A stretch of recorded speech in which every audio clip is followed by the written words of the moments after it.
Hello friends, நான் உங்களின் சிறுகதை தாத்தா. நான் இன்றைக்கி ஒரு கதை சொல்கிறேன். ஒரு ஊரில் ஒரு பெரிய காடு இருந்திருக்குது. அந்த காட்டில் எல்லா வகையான மிருகங்களும் இருந்துச்சாமா. அந்த காட்டில் இருக்க மிருகங்களுக்கெல்லாம் ராஜா யாருன்னா ஒரு சிங்கம். அந்த சிங்கத்துக்கு ஒரு யோசனை வந்துச்சாமா.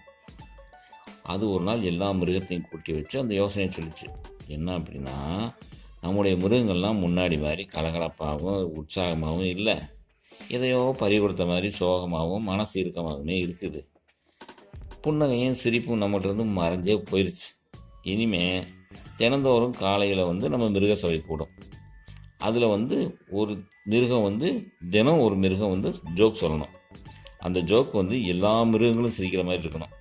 அப்படி ஏதாவது ஒரு மிருகம் சிரிக்காட்டியும் கூட அந்த ஜோக் சொன்ன மிருகத்தோட தலை வெட்டப்படும். யார் ஜோக் சொல்கிறாங்கன்னு ஒரு நாள் முன்னாடியே குலுக்கு சீட்டு போட்டு குலுக்கல் முறையில் தேர்ந்தெடுக்கப்படும் அப்படின்னு சொல்லிச்சாமா. இப்போ முதல் நாள் ஜோக்கை யார் சொல்கிறது அப்படின்னு சொல்லி பார்த்தா ஒரு மானோட பேர் வந்திருக்கு.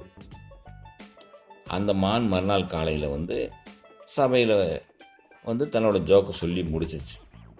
சொல்லி முடித்த உடனே எல்லா மிருகங்களும் வயிறு குலுங்க குலுங்க சிரிச்சாமா. ஆனால் ஒரு ஆமை மட்டும் சிரிக்காமல் அமைதியாக இருந்திருக்கு. ஆமை சிரிக்காத காரணத்தினால அந்த மானோட தலை வெட்டப்பட்டது. அதுக்கு அடுத்த நாள் ஜோக் சொல்ல வேண்டியது ஒரு கரடியோட முறை.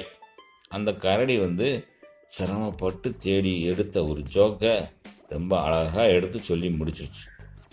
அதே மாதிரி எல்லா மிருகங்களும் வெடிச்சிருப்பில் சிரிச்சிருக்கு. ஆனால் அந்த ஆமை மட்டும் சிரிக்காமல் அமைதியாக இருந்திருக்கு.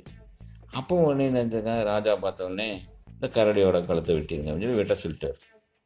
மூணாம் நாள் ஒரு முயலோட முறை வந்திருக்கு.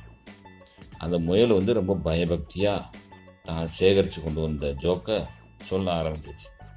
எல்லா மிருகங்களும் கண்ணும் கருத்துமா அந்த ஆமை மீதே இருந்திருக்கு. எல்லா மிருகங்களோட கண்ணும் அந்த ஆமையை பார்த்து வாங்கி இருந்துக்கிறாங்க.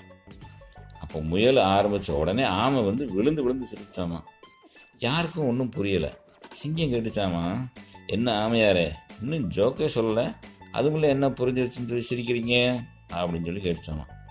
அதுக்கு அந்த ஆமை சொல்லிச்சாமா, ஒன்றுமில்ல, 2 நாளைக்கு முன்னாடி நம்ம செத்து போன மான் சொன்ன ஜோக்கை நினச்சி பார்த்தேன்.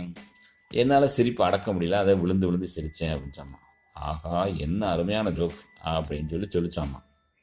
உடனே ராஜாவுக்கு கோபம் வந்துச்சாமா. அந்த ஆமையை பிடிச்சி கழுத்தை வெட்ட சொல்லிட்டாராமா. ஏண்டா 2 நாள் கழித்து இப்போ தாமதமாக நீ சிரிக்கிறியா அப்படின்னு சொல்லி அதுக்கு ஒரு தண்டனை கொடுத்துட்டாராமா. அதனால் இதே மாதிரி எல்லோரும் என்ன செய்கிறோம், நம்மளோட செயல்களை தாமதமாகவே செய்கிறோம். சில நேரங்களில் அதனால் ரொம்ப பாதிப்பும் வருது. அதனால் இனிமேல் நாமெல்லாம் செய்ய வேண்டிய காரியத்தை அன்றன்றைக்கு செய்ய வேண்டியது அன்றைக்கே செஞ்சு முடிச்சிடணும். தாமதப்படுத்தக்கூடாது. தாமதப்படுத்தினால் ஆபத்து ஏற்படும். ஓகேவா? நன்றி.